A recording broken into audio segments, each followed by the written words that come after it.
반장들 반가워요. 주말 잘 보냈어요? 네, 오늘 뉴스가 많아가지고 10분 일찍 시작했습니다. 신반장. 네, 3월 5일 정치부회 시작합니다. 자, 오늘 새 얼굴이 왔는데요. 안녕하십니까. 네, 굉장히 인사를 잘하네요. 휴가 간 양원보 반장을 대신해서 일주일 동안 보도국 이윤석 기자가 국회 반장을 맡게 됐거든요. 좀 닮은 것 같아요. 제가 잘 도와주겠습니다. 아, 그래요? 네. 칭찬인가요? 그건 알아서 해석하고요. 네, 자, 최 반장. 자, 검찰이요. 오늘 최시중 전 방통위원장의 자택 등을 전격 압수수색했네요. 네, 부장도 아주 잘하는 인물일 텐데 MB 정부 당시 별명 기억하시죠? 누구? 최시중 전 방통대군? 위원장. 그렇죠. 예, 네. 예, 예. 방송통신업계뿐 아니라 국정 전반에 영향력을 행사했던 인물이라서 그런 별명이 있었는데 네. 이번에 MB 정부 이명박 전 대통령의 뇌물 혐의와 관련해서 오늘 압수수색을 했다고 합니다. 네, 그렇군요. 근데 양 반장 닮았다는 건 칭찬이에요, 아니에요? 최 반장 보기에는? 그거는 제가 노코멘트 하겠습니다. 아, 그래요? 좋아요. 자, 누구한테 물어볼까? 정 반장. 예, 예. 홍준표 자유한국당 대표가요. 모레죠, 모레. 청와대에서 여야 대표 회동 열리는데 참석하겠다라는 입장을 오늘 최종 확정했잖아요. 어떻습니까? 예상했던 바예요? 아니면 충격적인 뉴스입니까? 예상대로 충격적인 뉴스다 이렇게 그래요? 말씀을 드릴 수 있겠는데 왜냐하면 네. 두 번이나 불참을 했기 때문에 글쎄요. 이번에는 갈 걸로 예상이 됐습니다. 조건을 걸 때부터는 조금 생각이 그렇습니다. 있었던 그런데 거죠? 네. 세 가지 조건을 걸었는데 다 수용이 안 됐는데 홍 네. 대표가 또 가기로 했습니다. 이 부분은 네. 평소 스타일을 생각을 하면 아하. 조금 놀랍고 또 네. 신선한 뉴스가 네. 아닌가 싶습니다. 네, 가서 본인 주장을 많이 하겠네요. 자, 우리 들어가서 얘기 좀 이어갑시다. 갑시다.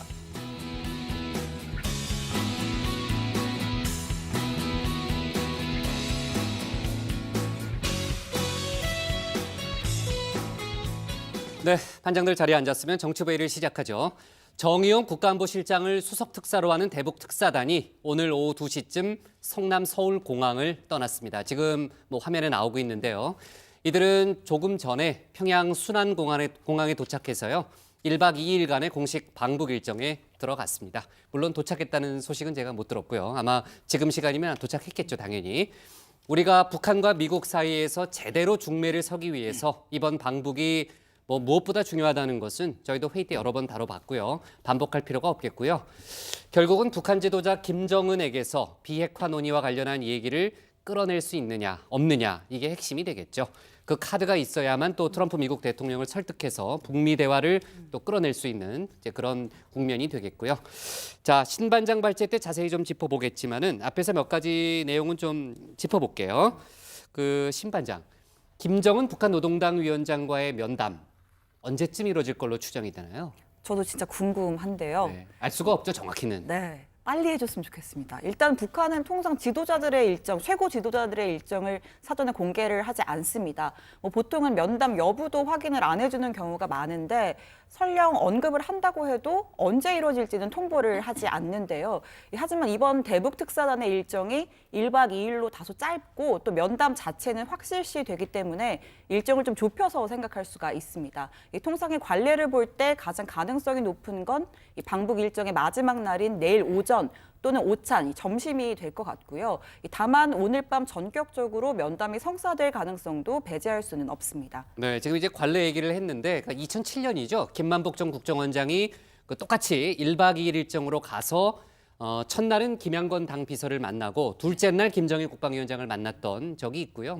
정동영 전 장관이라든지 다른 방북 인사들도 마지막 날 당시 김정일 위원장이라든지 이렇게 면담을 했던 그런 전례를 봤을 때 아마 내일 가능성이 일단은 높다. 이런 얘기고요.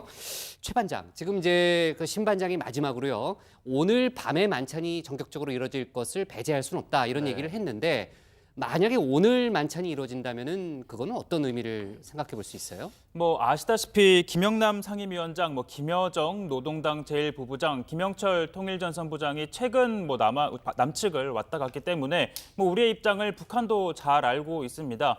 일부러 신경전이나 탐색전을 할 필요가 적다는 거죠. 여기에다 사실상 외교 무대에 대비하는 거나 마찬가지인 김정은이 할아버지, 아버지와 다른 스타일로 오늘 저녁부터 파격적인 접대에 나설 가능성이 점쳐진다는 의미인 거죠. 네, 반장들 얘기 듣고 보니까요. 언제 면담이 이루어지느냐 자체도 상당히 메시지가 있다 이렇게 좀 보여지는데 자, 어쨌든 뭐 김정은이 올지 안 올지는 모르지만 북한 관계자들과의 만찬은 오늘 예정이 돼 있습니다. 거기에 이제 김정은이 깜짝 등장하지 않을지 또는 별도의 일정을 잡을지는 저희가 뭐 좀 알 수 없는 그런 상황이고요. 어때요, 이 반장? 그 면담을 하게 되면은 장소는 어디가 유력한 것 같아요? 과거 사례를 살펴보는 게 중요할 것 같습니다. 2002년 임동원 당시 청와대 외교안보 통일특보, 또 2005년 정동영 당시 통일부 장관 방북 때는 이 면담이 모두 숙소인 백화원 영빈관에서 이루어졌습니다. 이 북한이 외빈들을 대접할 때 사용하는 곳인데요. 이번에 방북하는 특사단도 백화원 영빈관에 묵을 걸로 예상이 돼 이전 관례를 따를 가능성이 일단은 커 보입니다. 하지만 회담 일정과 마찬가지로 장소 역시 파격적인 선택을 할 가능성도 배제할 수 없다는 분석이 나오고 있습니다. 이 김정은 위원장이 국무위원장 자격으로 접견을 할 것인 만큼 만수다의 의사당에서 만날 수도 있고요. 아예 자신의 집무실로 특사단을 부를 가능성도 있습니다. 그래요? 그런 얘기가 나오고 있습니다. 그 집무실로 부른다면은 뭐 그게 가장 파격적이 되겠군요. 그렇죠. 자, 정 반장. 네. 그 대북 특사단이 문재인 대통령의 친서를 가지고 갔잖아요. 그 네. 친서를 이제 김정은 위원장한테 네. 전달을 할 텐데 친서에 뭐라고 써 있어요?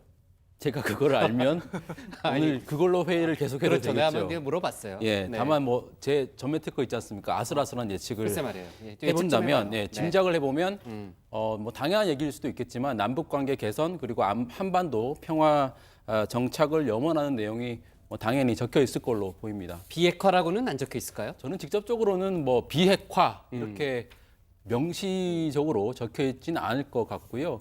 다만 비핵화 관련한 얘기는 특사단의 입을 통해서 구체적으로 언급이 될 것으로 보입니다. 네, 뭐 정 반장이 이제 촉이 워낙 좋으니까 일단은 그렇게 알고 있을게요. 만약에 틀리면은 그때 가서 제가 뭐라고 하겠습니다. 자, 오늘 방북길에 오르는 정의용 실장 수석 특사 자격으로 가게 됐는데 최 반장 오늘 뭐 그 방북하면서 어떤 얘기를 남겼나요? 네, 정의용 실장 오늘 뭐 기자들 앞에서 출국 소감을 밝히고 떠났는데 좀 전해드리면요. 한반도의 비핵화와 항구적인 평화를 만들고자 하는 문재인 대통령의 확고한 의지를 분명히 전달하겠다라고 했습니다. 즉 비핵화 메시지를 분명하게 전달하고 김정은의 답을 받아오겠다는 의지를 밝힌 거고요. 또 아울러 이번 방북에 대한 기대에 부응하도록 최선을 다하겠다라고도 강조했습니다. 네, 정의용 실장은 방북을 마치면요 미국에 가서 방북 결과를 설명할 예정이죠. 뭐 시진핑 중국 국가주석과 이제 우리 정부 관계자도 이달 중에 또 만남이 예정이 돼 있고요. 정의용 실장은 대표적인 미국 통이기 때문에 뭐 북한 김정은 위원장을 접견한 내용을 아마 미국에 가서 아주 정확하게 설명을 할 걸로 봅니다. 아무튼 한반도 상황이 대단히 중요한 국면으로 접어드는 건 분명해 보이고요. 오늘 정치부회의는 이렇게 구성을 해보겠습니다. 먼저 신 반장 말재를 들어보면서 대북 특사단 출발, 또 북미 대화 가능성부터 짚어보고요. 이명박 전 대통령 수사 상황을 이어서 다루겠습니다.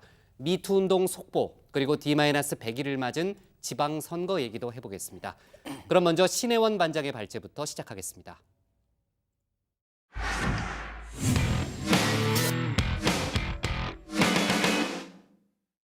네, 조금 전에 얘기했지만요. 문재인 대통령의 친서를 든 대북 특사단이 오늘 오후 2시 방북길에 올랐습니다. 지금은 뭐 북한에 내렸겠죠.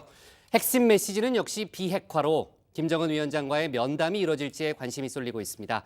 특사단은 방북을 마친 뒤에는 직접 미국으로 가서 북미 간 중매 역할을 도맡을 예정입니다. 오늘 청와대 발제에서는 11년 만에 성사된 대북 특사 소식을 집중적으로 다뤄보겠습니다. 정의용 국가안보실장을 수석 특사로 한 대북 특사단 5명이 오늘 오후 2시 대통령 전용기를 타고 북으로 향했습니다.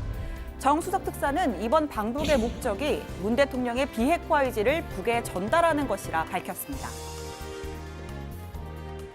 존경하는 국민 여러분, 저는 오늘 문재인 대통령의 특사로서 평양을 방문하게 됩니다. 평창 동계올림픽을 계기로 조성된 남북 간의 대화와 관계 개선의 흐름을 살려서 한반도의 비핵화와 진정하고 항구적인 평화를 만들어 나가고자 하는 대통령의 확고한 뜻과 의지를 분명히 전달하겠습니다. 특사단은 평양에 1박 2일간 머물면서 북한 최고위급 인사들을 만날 예정입니다. 그 정점은 역시 김정은 위원장이죠. 이 김여정이 문 대통령과 만난 것처럼 우리 특사단도 직접 김정은을 만나 친서를 전달할 가능성이 높습니다. 청와대는 구체적인 일정 공개를 꺼리면서도 만남은 한 차례, 오늘 저녁 또는 내일 점심이 될 가능성이 높다고 설명했습니다. 특히 한반도 비핵화를 위한 북미 대화 여건 조성, 남북 교류 활성화 등 남북 관계 개선 문제 등을 포괄적으로 논의할 예정입니다. 네, 잠깐 지난주 금요일로 돌아가 보죠. 신반장 정치스쿨 대북 특사편 얼마나 적중했을까요? 먼저 핵심 의제 비핵화가 맞았습니다. 이 특사단의 핵심 목표는 김정은이 비핵화에 의지가 있는지, 북미 대화를 위해 어디까지 나설 수 있는지를 직접 확인하는 겁니다. 문 대통령이 특사단 파견 계획을 밝힌 트럼프 대통령과의 통화 후 백악관은 완전하고 검증 가능하며 돌이킬 수 없는 핵 폐기를 언급했습니다.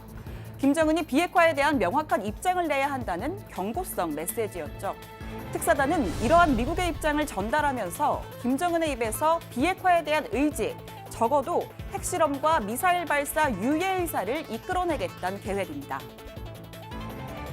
1순위는 청와대가 밝힌 김영철의 공식 파트너 서훈 국정원장입니다. 2순위는 역시 대표단과 가장 많은 접촉을 했던 조명균 통일부 장관. 네, 이 신반장의 특사 멤버 예측 절반은 맞고 절반은 틀렸습니다. 남북관계 주무장관인 조명균 장관 대신 정의용 청와대 국가안보실장이 수석특사로 이름을 올렸는데요.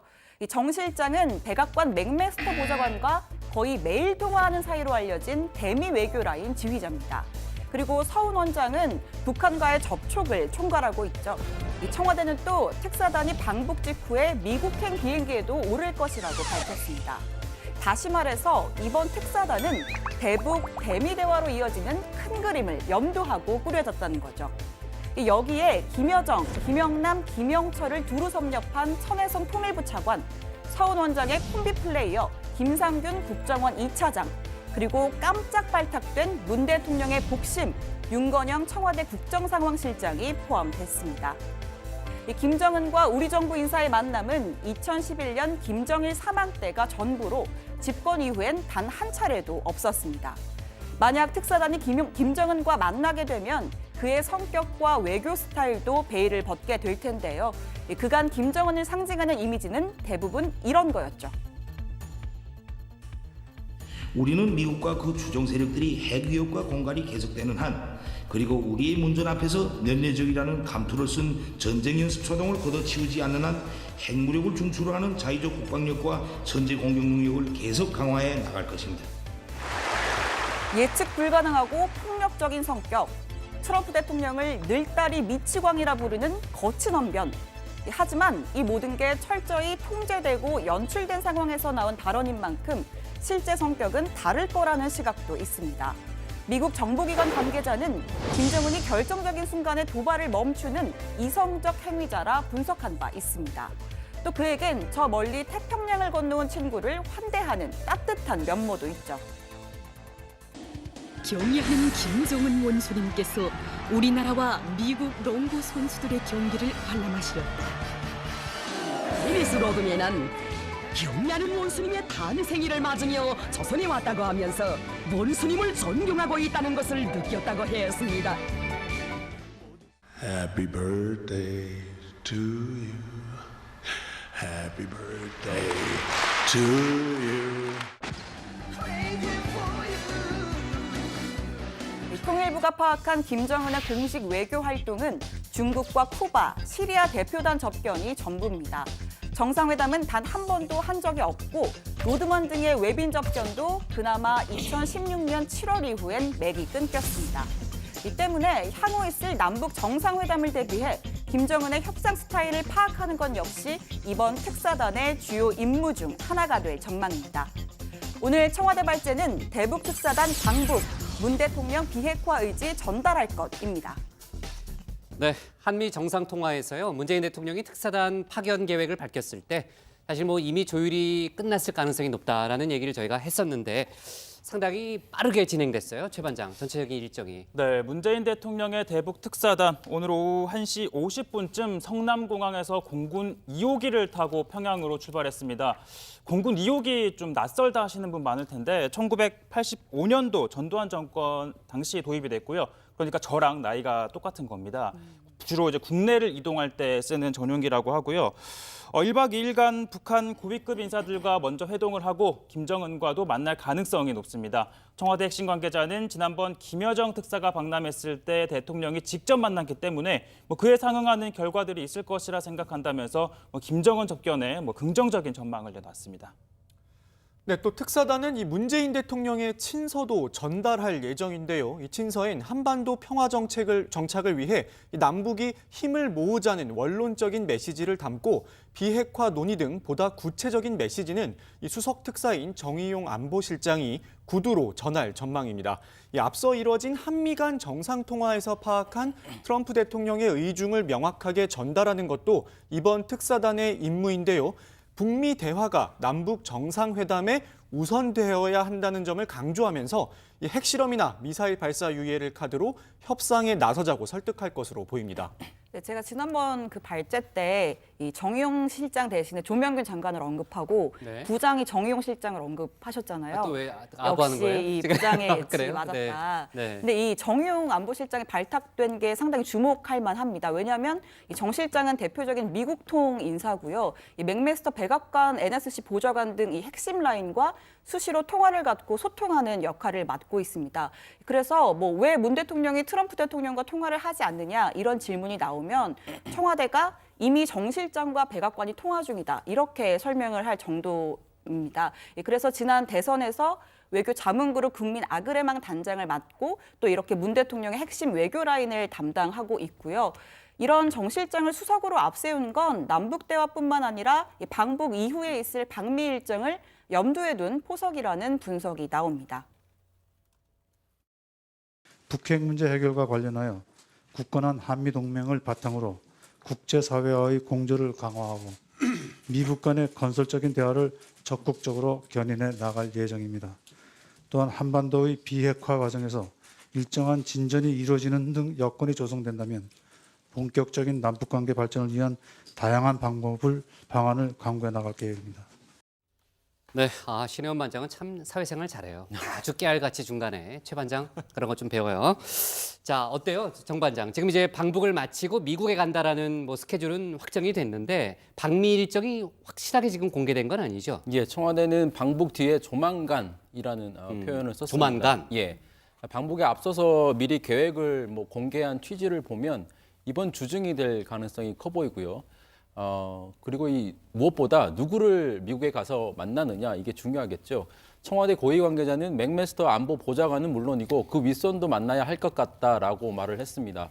그러니까 트럼프 대통령과의 면담도 추진 중인 걸로 보입니다.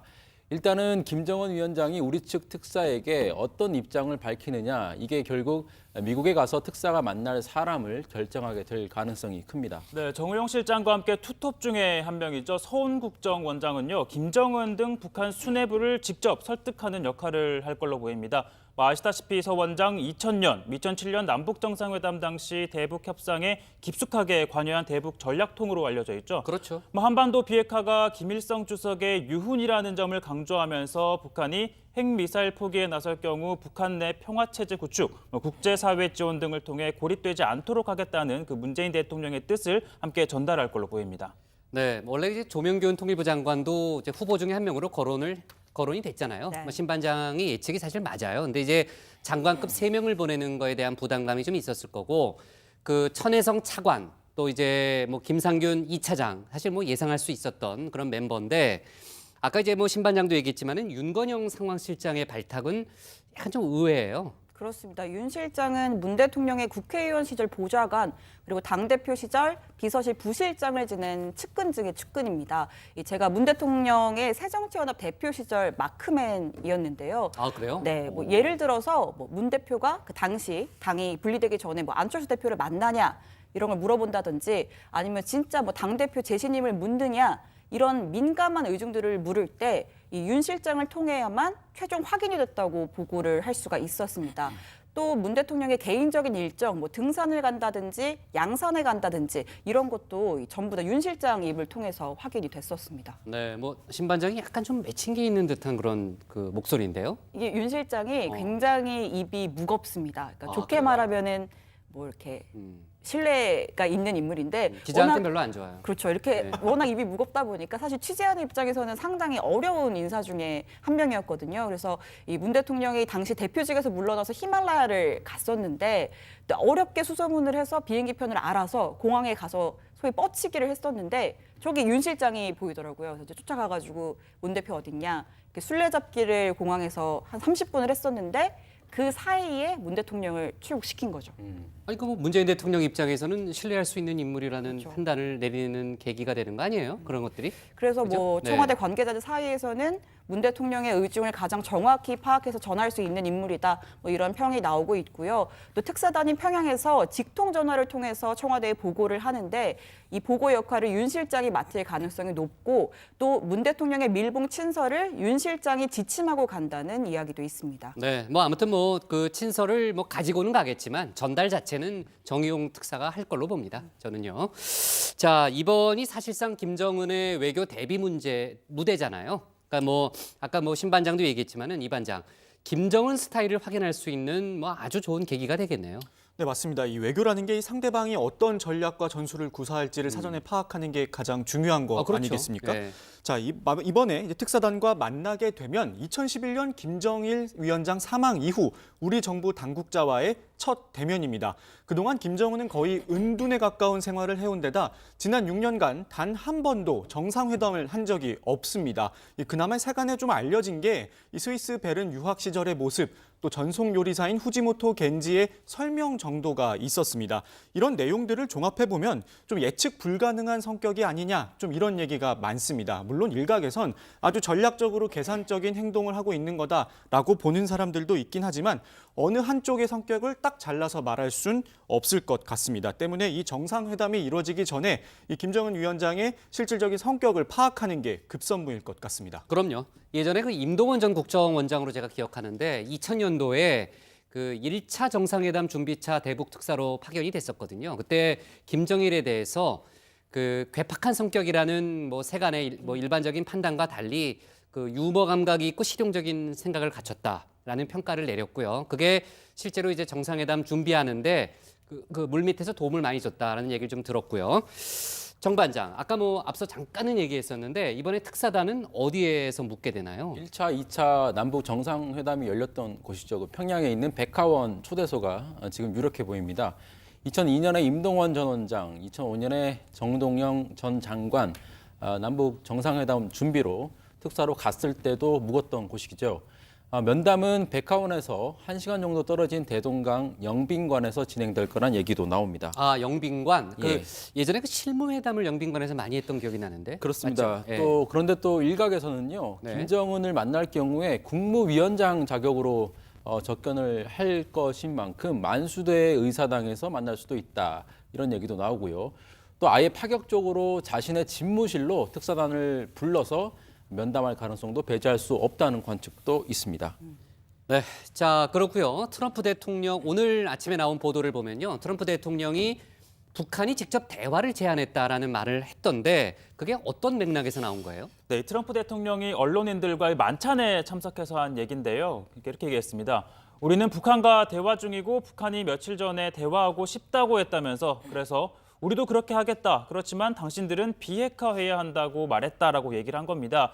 뭐 그러면서 이어서 우리는 만날 것이고 특히 김정은과의 대화를 배제하지 않겠다라고 거듭 말했는데 외신들은 이게 트럼프의 농담인지 아니면 뭐 모종의 물밑 대화를 의미하는 것인지 뭐 불분명하다라고 했는데요.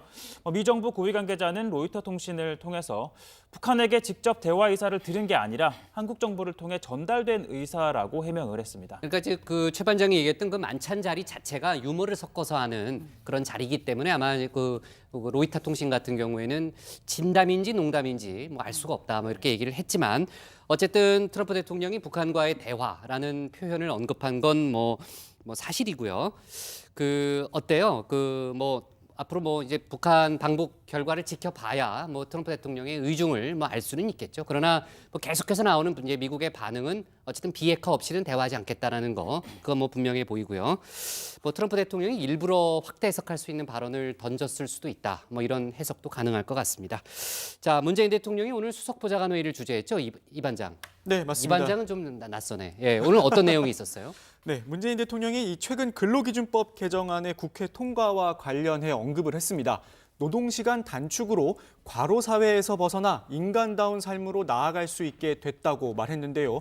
이어서 단기적으로는 기업의 부담이 증가하고 노동자의 임금이 감소하는 현실적인 어려움이 있을 수 있다며 이 임금 체계의 개선, 생산성 향상 등 노사가 상생할 수 있는 제도적 방안을 강구해달라고 지시했습니다. 직접 들어보겠습니다. 과거 주 40시간 노동제를 시행할 때에도 많은 우려가 있었지만 주 5일 근무의 정착으로 우리 경제와 국민의 삶에 매우 긍정적으로 작용한 바 있습니다. 정부, 기업, 노동자 등 우리 사회 구성원 모두가 함께 부담을 나누면서 조기에 안착시켜 나가기 바랍니다. 네, 아무튼 뭐 제가 회의를 진행하면서 계속 속보를 챙기고 있는데 아직은 뭐 대북 특사단으로부터 나오는 그런 소식이 좀 들어오고 있지는 않고요. 아무튼 회의 중이라도 속보가 들어오면은 바로 전하는 걸로 하고, 그리고 오늘 강경화 외교부 장관이 세계 기자대회 오찬에 참석을 했는데 거기서 그런 얘기를 했어요. 평창 올림픽 계기로 북한과 미국이 모두 직접 대화를 원한다는 그런 의향이 있다는 것을 확인했다라는 발언을 했고요. 아무튼 대북 특사단의 활동은 북한의 대화 의지를 탐색하는 데 주안점을 둘 것이다라는 얘기를 했습니다. 뭐 저희가 얘기한 것과 크게 맥락에서 벗어나지는 않고요. 자, 오늘 청와대 발제는 이렇게 제목을 잡을게요. 대북 특사단 방북, 비핵화 의지 전할 것으로 정리하겠습니다. 다음은 최종혁 반장의 발제를 들어보겠습니다.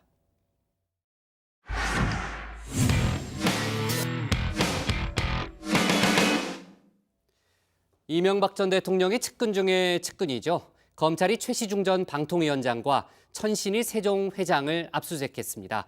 이르면 다음 주로 예상되는 이 전 대통령 소환을 앞두고 불법 자금 혐의와 관련한 수사에 속도를 내고 있는 거죠. 이 전 대통령 측도 본격적인 준비에 나선 정황이 포착됩니다. 오늘 최 반장 발제에서는 가시권에 들어온 소환 일정, 그리고 이 전 대통령 수사 상황을 자세히 다뤄보겠습니다. 외국으로부터 돈 받지 말라는 이야기를 하는 건 제가 들었어요. 아마 대통령이 그런 데 대해서 결백해 있을 겁니다. 돈 이런 문제는. 정말 돈에 대해서는 집착이 강하신 분이거든요. 그러니까 그 대통령 재직 시절에 그 140억을 김경준으로부터 받아냈잖아요. 두 사람 중에 한 명은 새빨간 거짓말을 하고 있는 셈입니다. 이 전 대통령이 돈에 대해 결벽일지 아니면 집착일지는 검찰이 밝혀내겠죠. 수사 과정 중 마지막 단계는 당사자를 불러 조사하는 일정입니다. 이명박 전 대통령 수사 관련해서 이번 주에 주요 수사 보고 받으시는지. 네, 아직 정해진 건 없습니다. 그럼 이번 주에 소환 통보 가나요? 확답은 없었지만 윤석열 서울중앙지검장은 이번 주 중 문무일 총장에게 이 전 대통령 중간 수사 결과를 보고할 예정입니다. 소환 시기 등을 결정하게 될 텐데요. 이번 주 중 통보한다면 다음 주에는 포토라인에 설 가능성이 높습니다. 지금까지 검찰 수사에서 이 전 대통령이 직간접적으로 관련 있는 뇌물은 약 100억 원입니다. 이 중 삼성이 다스 소송비로 대신 낸 게 60억 원이죠. 포인트 1, 다스가 이 전 대통령 거라면 직접 뇌물에 해당합니다. 그리고 포인트 2, 그게 아니라면 공무원이 다른 사람에게 뇌물을 받도록 한, 즉 제3자 뇌물죄 적용이 가능해집니다. 소송비 대납이 사실이라면 그 어느 경우든 이 전 대통령에게는 치명적이죠. 검찰은 혐의 입증에 자신감을 내비치고 있습니다. 결정적인 진술을 확보했기 때문인데 그 출처는 과연 누구였을까요? 혹시 김의중 전 실장이 이야기해서 가능성 어떻게 보세요? 그럴 수도 있는데 네. 타이밍상으로는 그 천암댁이 갔다 온 다음에 바로 전격 압수수색이 들어갔거든요. 잠깐만요. 여기 보면은 김의중은 이제 그때는 이미 이제 배제돼 있을 때고, 예. 여기 뭐 이 건으로 보면은 사실은 백준 총비서관일 가능성이 가장 알겠죠. 높다. 왜냐? 정두원 전 의원은 이 전 대통령의 처남댁 권영미 씨를 그리고 서가번 전 의원은 집사로 불렸던 김백준 전 기획관을 지목했었는데요. 결정적인 진술의 출처, 김백준 씨였습니다. 영포 빌딩에 자료가 있다고 콕 집어서 말해준 것도 김 씨였다고 합니다. 그리고 이팔성 전 회장, 대보그룹과 김소남 전 의원 관련 혐의를 수사할 수 있었던 것도 김백준 전 기획관의 진술 덕분이었다고 합니다. 일종의 정 전 의원의 아슬아슬한 예측 빗나간 셈인데요. 그러나 또 다른 예측 하나는 적중한 듯합니다. MB와 기업을 연결해준 중간 다리로 이분을 지목했었죠. 예, 전신일 전 회장은 이병철 전 회장의 삼성 회장의 비서실장 역할을 했던 사람이고 이건희 회장하고는 이제 동갑이고 친구 사이입니다. 제가 알기로는 MB하고 전신일 회장은 또 절친한 사이죠. 네, 이 발언 과연 사실일까요? 검찰이 오늘 최시중 전 방송통신위원장과 함께 천신일 세중회장 사무실과 자택을 압수수색했습니다. 이 전 대통령 측 불법 자금 수수 혐의와 관련이 있다는 게 검찰의 설명입니다. 아무튼 앞서 발언에 이어서 MB에게 등을 돌린 건 그 측근들뿐만이 아닙니다. 큰형 이상은 다스 회장, 도곡동 땅은 자신의 소유가 아니고 매각 대금 중 일부가 이 전 대통령에게 갔다고 검찰에서 진술을 했다고 합니다. 이 회장은 이 매각 대금으로 다스 지분을 매입해 최대 주주가 됐으니 땅의 실소유주가 곧 다스 주인이라는 추론이 가능했죠. 검찰은 이 회장의 진술이 다스는 이 전 대통령 거라는 걸 입증하는 그 근거로 보고 있습니다. 그리고 이 회장 아들이자 MB 조카 동영 씨, 차명 재산을 일부 인정하는 등 MB 일가가 각자 도생하는 것 아니냐는 관측이 나오고 있습니다. 그런데 말이죠. 이명박 전 대통령 임기 후반쯤이었을 겁니다.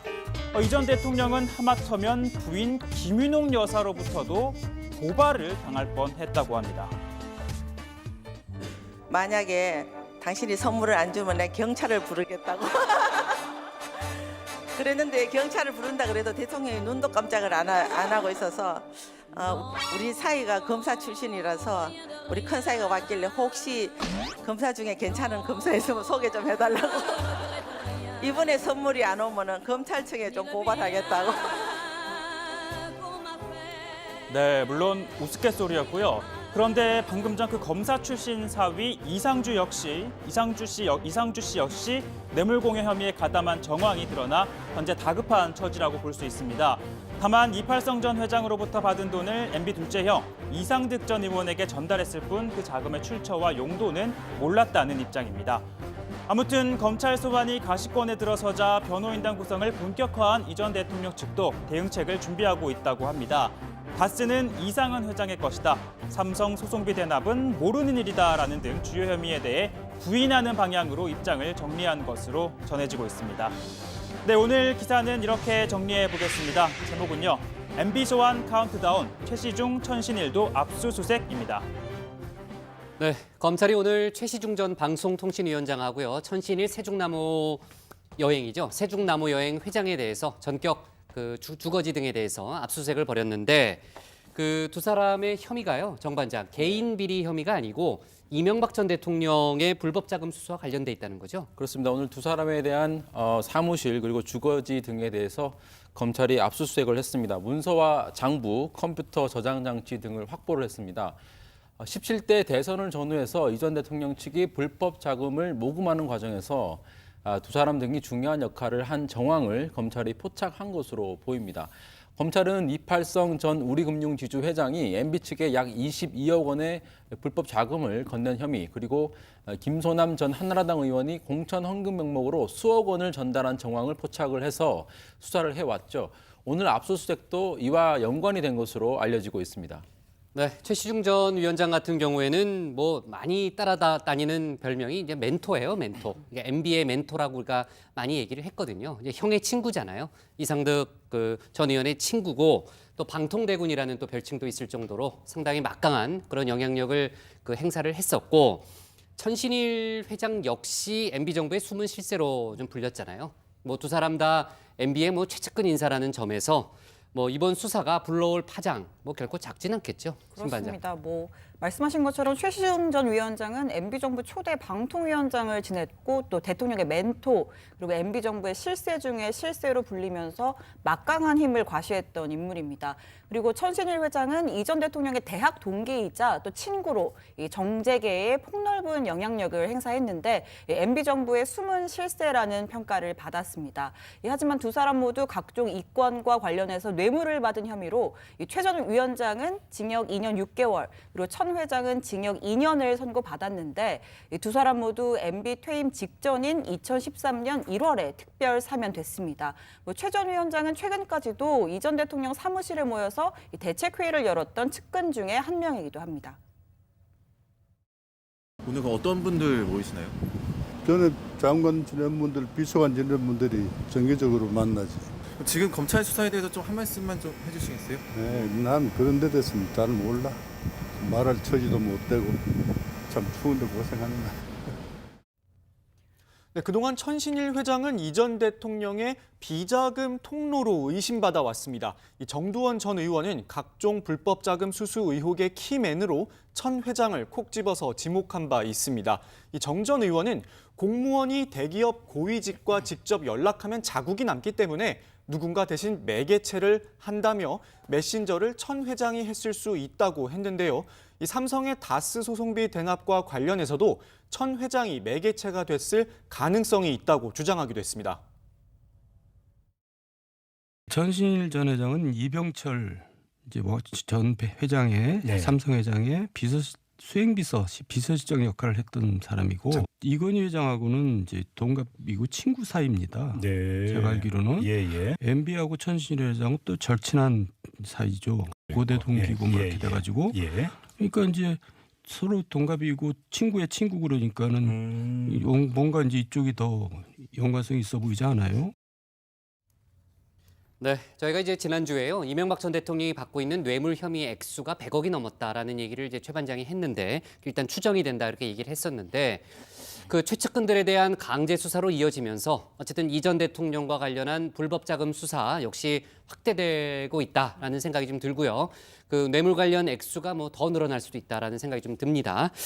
자, 어쨌든 뭐 삼성의 다스 소송비 대납 또 여러 가지 지금 얘기했던 뇌물 관련 혐의 같은 경우에는 사실 뭐 내부자의 정확한 확인이 없으면 검찰 입장에서도 이렇게 좀 빠르게 진행할 수는 없는 측면이 있잖아요. 그 김백준 전 기획관의 입이 열렸다. 뭐 이런 얘기가 일단 주변에서 나오죠. 네, 앞서 뭐 집중발대에서도 간단히 제가 전해드렸는데 그 영포빌딩에서 삼성의 다스 소송비 대납 관련 문건이 있다고 검찰에 알려준 게 김백준 전 기획관이라고 합니다. 뿐만 아니라 이곳에서 검찰은 이 전 대통령이 다스 관련 보고를 받은 문건도 확보를 했잖아요. 그야말로 검찰 입장에서는 뭐 노다지였다 이렇게 볼 수 있는데 이팔성 전 회장과 대부그룹, 김소남 전 의원의 공천 험금 관련 수사할 수 있었던 것도 김 전 기획관의 진술 때문이었다고 합니다. 사실 김 전 기획관은 지난 1월 17일 구속됐을 때만 해도 이 전 대통령 관련 혐의를 부인하고 있었는데 구속 이후에 이 전 대통령 측에서 그 책임을 김 전 기획관 측으로 미루는 그런 태도를 보이자 다소 서운한 감정을 갖고 마음을 바꾼 것으로 전해지고 있다고 합니다. 네, 이 전 대통령 측에게 등을 돌린 것, 그러니까 예전의 발언을 뒤집은 경우는 너무 많아가지고 사실 일관된 발언을 하는 사람이 거의 없을 정도잖아요. 뭐 측근들은 그렇게 지금 뭐 입장이 좀 바뀌었다 이렇게 좀 볼 수 있는데 사실 가족들도 그래요. 가족들 좀 그렇고 지금 큰형 이상은 회장도 도곡동 매각대금 중 일부가 이 전 대통령에게 갔다는 거를 좀 인정한다라는 얘기가 좀 나오는데 정 반장, 지난번에 이제 이상은 회장이 조사를 받았잖아요. 어제 또 조사를 받았다면서요? 맞습니다. 어제 일요일에도 이 회장을 비공개로 불러서 조사를 했습니다. 1일 참고인 조사에 이어서 사흘 만에 두 번째로 소환 조사를 한 거죠.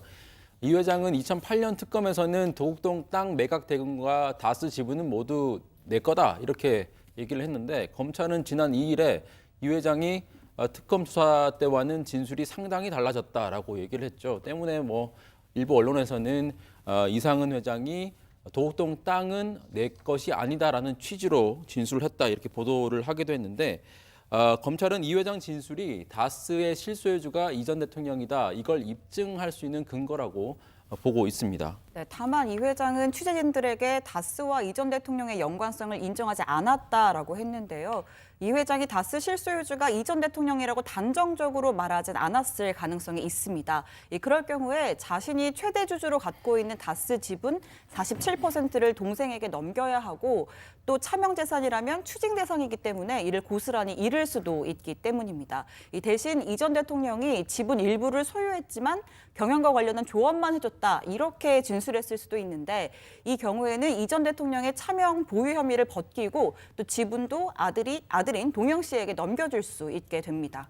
네, 일단은 뭐 이상은 회장이 취재진 앞에서 한 말, 또 검찰 측에서 설명하는 게 좀 차이가 있잖아요. 그러니까 조금 더 지켜보도록 하겠지만은 뭐 검찰은 진술 이외에도 객관적인 증거를 많이 확보한 걸로 일단 알려져 있습니다. 특히 뭐 영포 빌딩에서 압수수색한 그 서류들이 정말 대단하다는 거 아니에요. 뭐 노다지라는 뭐 그런 얘기도 좀 나오던데 사실 이 반장 검찰은 뭐 저희도 여러 차례 다뤘지만은 그 다스는 사실상 이명박 전 대통령의 것이다. 이렇게 결론을 내렸다고 볼 수 있는 거죠. 네, 맞습니다. 검찰이 지난 3일 이 전 대통령의 재산 관리인으로 알려진 이병모 청계재단 사무국장을 구속, 기소하면서 공소장에 이 전 대통령이 다스의 실소유주라고 적었습니다. 그리고 이 씨의 범죄 혐의 가운데 저희가 또 하나 주목해야 할 부분이 있었는데요. 이 다스가 이시영 씨가 사실상 장악한 회사에 40억 원가량을 무담보로 대출해준 이 배임 혐의와 관련해서 시영 씨가 이 국장에게 자금 지원을 지시했다며 공범으로 적시하기도 한 겁니다. 네, 아까 그 문보일 검찰총장 오늘 출근 장면도 나오던데요. 이번 주에 이 전 대통령 관련 수사 내용을 보고받는다는 거 아니겠습니까? 그러니까 뭐 소환 시기와 방법에 대해서 물론 이제 수사팀이 결정을 하겠지만 아마 총장이 보고를 받고 또 의견이 있으면 얘기를 하는 그런 절차를 좀 거치겠고요. 뭐 이명박 전 대통령 쪽에서도 뭐 상당히 발빠르게 움직이겠네요. 최 반장. 아시다시피 변호인단은 MB정부 당시 법무비서관을 지낸 강훈 변호사 그리고 민정수석을 지낸 정동기 변호사 등으로 구성이 됐잖아요. 그렇죠. 뭐 그동안 언론을 통해 보도된 이 전 대통령의 주요 혐의와 법적 쟁점 등을 정리하는 등 뭐 소환에 대비하는 작업을 뭐 시작한 것으로 전해지고 있습니다. 일단 다스는 이상은 회장의 것이다. 그리고 도곡동 땅 매각 자금이 뭐 아들 등이 이 전 대통령 측에 흘러들어간 데 대해서는 형 동생 사이에 빌려준 것이다라고 주장할 것으로 보인다라는 관측이 나오고 있고 또 다스 그 삼성의 다스 소송비 대납은 뭐 난 알지 못하는 일이다. 그리고 국정원 특수활동비는 대통령이 지시하거나 관련 내용을 보고받은 적이 없다라면서 의혹을 부인하고 있는 것으로 전해지고 있습니다. 네. 자, 그리고 이제 이재용 삼성전자 부회장 같은 경우에 지금 이제 대법원에 상고심이 가 있잖아요. 네. 다 상고했기 때문에. 근데 대법관 출신이 차한성 변호사가 이제 재판을 맡게 되면서 변호인 역할을 맡게 되면서 논란이 상당히 법조계에서 지금 진행 중이에요. 그렇습니다. 차한성 변호사는 2008년 MB정부 초기에 임명이 돼서 2014년 3월에 퇴임을 했습니다. 이 부회장 상고심을 맡은 대법원 2부 소속 대법관 4명 가운데 고영한, 김소영 대법관은 함께 대법관으로 근무를 했고요. 권순일 대법관은 차 변호사가 법원 행정처장일 당시에 법원 행정처 차장이었습니다. 대한변호사협회는 정관예우 논란을 야기하고 국민들의 사법에 대한 신뢰를 훼손하는 점에서 매우 부적절하다며 사임하는 것이 바람직하다고 성명을 냈습니다. 다만 법적으로 문제가 될 부분은 없습니다. 법관 퇴임 이후에 1년 동안 퇴임 전에 일했던 법원 사건을 수임할 수 없게 돼 있는데 차 변호사는 퇴임한 지 4년이 됐습니다. 네, 뭐 대북 특사단이 평양에 도착했다는 보도를 북한이 했다는 그런 속보가 좀 들어왔네요. 네, 자 그리고요 김관진 전 장관 같은 경우에는 이제 구속영장이 청구된 상태잖아요. 그 구속영장 청구된 거 외에도 그 미국 연수 시절에 로비 업체로부터 억대의 금품을 받았다는 그런 의혹도 받고 있는데 김관진 전 장관의 구속 여부는 내일 결정이 될 테니까 내일 좀 다뤄보죠, 최 반장. 네, 알겠습니다. 좋습니다. 자 오늘 기사 제목은 이렇게 정할게요.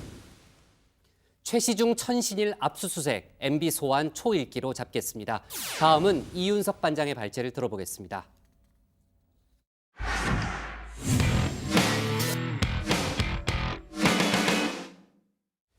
네, 이번에는 이제 미투 관련 속보를 다뤄볼 텐데요. 오늘 오전에는 연극 연출가 이윤택 씨로부터 성폭력 피해를 당했다는 피해자들이 공동 기자회견을 가졌습니다. 피해자들은 물론 변호인과 민권 활동가 등 다양한 사람들이 모여서 미투 운동의 중요성을 강조했죠. 또 문화예술계를 넘어서 지금 초중고등학교에서도 성폭력을 고발하는 스쿨 미투 운동이 본격화되고 있습니다. 오늘 국회 발제에서는 미투 운동 속보 내용을 자세히 다뤄보도록 하겠습니다. 네, 오늘도 미투는 계속되고 있습니다. 특히 오늘은 연극 연출가 이윤택 감독에게 성폭력을 당한 피해자들이 공동 기자회견을 가졌습니다. 이 피해 당사자들과 변호인 등이 한자리에 모두 모였는데요. 기자회견의 공식 명칭은 미투 그 이후 피해자가 말하다였습니다. 먼저 발언 내용을 잠깐 들어보도록 하겠습니다. 왜 이제까지 말하지 않았냐고 묻지 마시고 이제라도 말할 수 있어서 다행이라고 말해주셨으면 좋겠고요. 주목받고 싶었냐고 묻지 마십시오. 이런 일로 주목받고 싶은 사람은 아무도 없습니다. 네, 아시는 것처럼 이 감독을 둘러싼 성폭력 의혹은 정말 심각하다는 말로는 부족할 정도입니다. 이 단원을 여관방으로 불러 안마를 강요했고 또 각종 성추행과 성폭행 폭로가 끊이지 않았습니다. 논란이 커지자 이 감독은 지난달 19일 사과를 하긴 했습니다. 그런데 진정성 없는 면피성 사과란 말이 뒤따랐죠. 치밀하게 리허설까지 했던 것으로 드러나 논란이 되기도 했습니다. 다시 한번 보시겠습니다. 진심으로 사죄드립니다. 정말 부끄럽고 참담합니다. 제 죄에 대해서 법적 책임을 포함하여 그 어떤 벌도 달게 받겠습니다. 다시 한번 피해 당사자분들께 무리 숙여 사죄드립니다. 네, 조금 전에 들어온 속보도 하나 더 전해드리겠습니다. 이 경찰이 이 감독에 대해서 출국 금지를 요청했다고 합니다. 이 경찰은 신속하고 엄정하게 수사를 하겠다고 밝혔는데요. 공소시효가 지났어도 새로운 사실이 나올 수도 있고 또한 다른 법률을 적용할 여지도 있다고 밝혔습니다. 앞으로 경찰이 어떻게 수사를 할 것인지 좀 더 지켜봐야 할 것 같고요. 자, 이렇게 미투 운동이 계속되는 가운데 지난 주말 문재인 대통령도 다시 한번 지지 입장을 밝혔습니다. 어제 한국 여성대회를 맞아 축사를 보내면서 밝힌 내용인데요. 이 문 대통령은 최근 우리 사회는 미투 운동과 함께 중요한 변화의 한가운데에 있다며 미투 운동은 우리 사회를 성평등과 여성 인권이 실현되는 사회, 나아가 모두가 존엄한 사회로 나가자고 이끌고 있다고 밝혔습니다. 또 성평등이 모든 평등의 출발이란 말도 남겼는데요. 대통령이 직접 두 차례에 걸쳐 이렇게 입장을 밝혔다는 건 그만큼 국가 차원에서도 매우 진지하게 이번 일을 바라보고 있다는 취지로 볼 수 있을 것 같습니다. 자, 또 어제 한국 여성대회의 모습도 소개를 해드려야 할 것 같은데요. 지금 보시는 것처럼 많은 사람들이 미투와 위드유가 적힌 손팻말을 들고 서울 광화문 광장에 모였습니다. 이 무대 위에 오른 피해자들은 이 저마다의 가슴 아픈 기억을 꺼내는데요. 같이 보시겠습니다. 저는 30년 동안 문화예술계 전문가로서 일을 해왔는데요.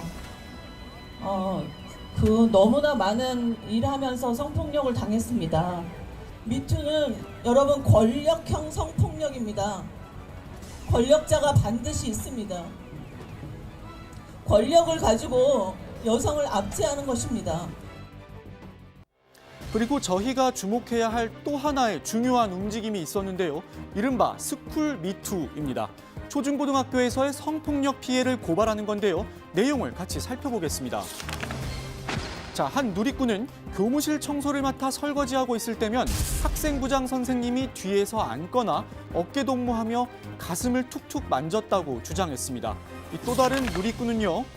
늦은 시간에 전화해 오빠 사랑해라는 말을 하지 않으면 전화를 끊지 않겠다고 했던 고등학교 1학년 담임 선생님을 고발합니다란 글을 올렸습니다. 이 스승의 은혜는 하늘 같다고들 하는데 이 스승이란 말을 붙이기가 참 민망할 정도로 어처구니가 없는 일이 아닐 수 없습니다. 교육부는 지난달 27일 교내 성폭력을 없애겠다며 이 TF를 꾸렸습니다. 성폭력을 저지른 교원에 대한 처벌을 강화한다는 게 핵심입니다만 실효성이 얼마나 있을지에 대해선 의문의 목소리가 계속해서 나오는 게 현실입니다. 실제 교원의 성비위 징계 현황을 보면요. 2014년에 44명, 2015년에 97명, 2016년 135명으로 매년 늘고 있는 추세입니다. 교육부는 매번 근본적인 대책을 마련하겠다고 밝히고 있는데 수치만 보면 정반대의 결과가 나오고 있는 셈입니다. 자, 저희 정치부회의는 미투 관련 소식을 다양하게 전하면서도 반론권 역시 철저하게 보장하고 있습니다. 그래서 전합니다. 고은 시인이 지난 주말 자신에게 제기된 여러 성폭력 의혹에 대해 해명을 내놨습니다. 고 시인은 최근 불거진 혐의에 내 이름이 포함된 걸 유감스럽게 생각한다며 과거 행실이 야기했을지 모를 의도치 않은 상처들에 대해 이미 사과의 뜻을 표한 바 있지만 일부 여성들이 나에 대해 제기한 습관적 성폭력 의혹에 대해선 단호히 부정한다고 밝혔습니다. 그러면서 나는 내 자신이나 아내에게 부끄러울 어떤 일도 하지 않았다. 지금 시점에서 말할 수 있는 건 내가 인간으로서 그리고 시인으로서 명예를 지키며 앞으로도 계속 집필을 하겠다는 것이라고 덧붙였습니다. 요약하면 나는 떳떳하고 당당하다. 그러므로 시를 계속 쓰겠다는 겁니다. 그런데 조금 이상한 점이 있습니다. 바로 이 해명을 국내 언론을 통해 알린 게 아니란 점입니다. 영국 일간지 가디언이 영국에서 고은 시인의 출판을 맡고 있는 한 출판사로부터 내용을 전달받아 보도한 건데요. 국내 언론과의 접촉을 피하고 있는 고 시인이 굳이 해외 출판사를 통해 해명을 한 배경이 무엇인지 궁금증을 자아내고 있습니다. 참고로 고 시인의 성폭력을 처음 고발했던 최영미 시인은 이 소식이 전해진 이후 자신의 페이스북에 글을 남겼습니다. 없었던 일을 날조해 글을 쓰지 않았다며 나중에 문화예술계 성폭력을 조사하는 공식 기구가 출범하면 나가서 상세히 밝히겠다는 글을 남겼습니다. 오늘 이 반장이 준비한 집중발제 여기까지입니다. 네, 그 고은 시인 같은 경우에요. 그 영국 가디언지를 통해서 성명을 냈는데 일단 지금 이제 일부 언론사 기자들이 그 집 주변에 아직도 좀 있는 걸로 제가 알고 있거든요. 근데 국내 언론들의 접촉은 피하고 있는 거죠, 신 반장? 그렇습니다. 뭐 사건이 공개된 직후부터 지금 국내 언론사 기자들이 매일같이 이 고은 시인의 자택 앞을 찾아갔는데 이 고 시인 아무 말도 하지 않고 모습을 감추고 있습니다. 뭐 간혹 마당에 나올 때도 있는데 지난번에 보여드렸던 것처럼 모자와 마스크를 착용하고 얼굴을 철저하게 가렸습니다. 그만큼 자신의 모습을 꽁꽁 감춘 채 국내 언론과의 접촉을 피하고 있는 건데요. 정작 해외 언론에는 자발적으로 해명을 하고 나선 모양새가 된 겁니다. 뭐 일각에선 해외 여론 악화만을 우려한 것 아니냐, 뭐 이런 비판의 목소리가 나오고 있고요. 만약 고 시인의 주장대로 정말 당당하고 떳떳하다면 국내 언론, 아니 그 전에 피해자들 앞에 나서서 모습을 드러낼 수 있어야겠죠. 네. 자, 그리고요. 오늘 그 포털 사이트를 보면은 뭐 미투 관련 검색어 중에 명지 전문대 이름이 참 상위권에 올라 있어요. 근데 그 뭐 내용을 저희가 다 얘기할 수 없을 정도로 황당하잖아요. 네, 충격적이고. 명지 전문대 연극영상학과 교수 남자 교수 4명이 학생들에게 성폭력을 가했다는 폭로가 있었죠.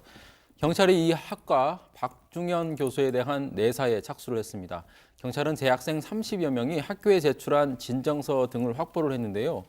박 교수는 학생들에게 안마를 강요하는 등 지속적으로 성추행을 했다는 의혹을 받고 있습니다. 뭐 안마실 같은 걸 만들었다고. 예, 안마실을 또 별도로 만들어가지고. 네, 그렇게 했다는 겁니다. 또 경찰과 별개로 교육부도 진상조사에 착수를 했습니다. 범죄 사실이 확인이 된다면 해당 교수에 대한 중징계를 요구하고 검찰에 수사를 의뢰할 예정이라고 합니다. 네, 오늘 어디 그 보도를 보니까 그 신입생들이 그 선배들의 용기에 대해서 그 뭐라 그랬더라, 뭐 고맙다 그랬나요? 뭐 그런 표현을 썼더라고요. 네, 자 그리고 오늘 또 이제 영화 배우 한재영 씨의 이름이 많이 이제 거론이 됐는데 기존의 미투하고는 약간 양상은 달랐어요. 그렇습니다. 뭐 한재영 씨 유명 영화의 조연으로 자주 등장했던 배우인데 그 극단 신화의 김모 대표와 함께 성추행 의혹 당사자로 지목이 됐습니다. 이 배우 A 씨가 자신이 24살이던 2011년 김 대표로부터 여러 차례 성추행을 당했고 또 이런 사실을 한 씨에게 털어놨는데 한 씨 역시 자신을 돕기는커녕 성추행을 했다 이렇게 밝힌 겁니다.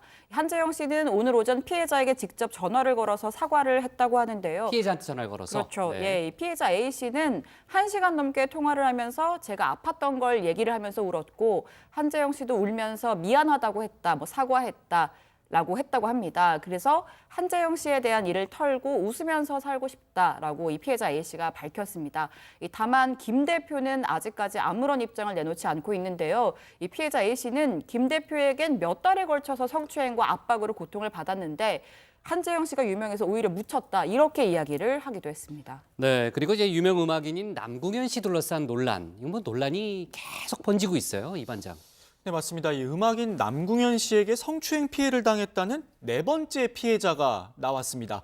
SBS와의 인터뷰를 통해 공개가 됐는데요. 이 보도 내용에 따르면 피해자는 2006년 남궁현 씨로부터 공연에 필요하다면서 여성 신체 누드 사진을 요구받았다고 합니다. 이 피해자는 다른 사람의 사진을 구해서 남궁현 씨에게 보내줬는데 이 남궁현 씨가 계속해서 피해자 본인의 누드 사진을 요구했다는 겁니다. 이 당사자인 남궁현 씨는 현재 모든 혐의 내용을 부인하면서 민형사상 소송을 동시에 진행하겠다는 입장을 밝히고 있는데요. 절대 물러서지 않겠다는 입장을 내놓기도 했습니다. 이 앞으로 어떤 결과가 나올지 좀 더 지켜봐야 할 것 같습니다. 네, 뭐 이런 미투 운동을 촉발한 뭐 대표적인 사건 중에 하나가 이제 서지현 검사의 성폭력, 성추행 이제 의혹 폭로 사건이었잖아요. 그때 이제 가해자로 지목됐던 안태근 전 검사장에 대한 수사, 뭐 소환 조사는 했지만요.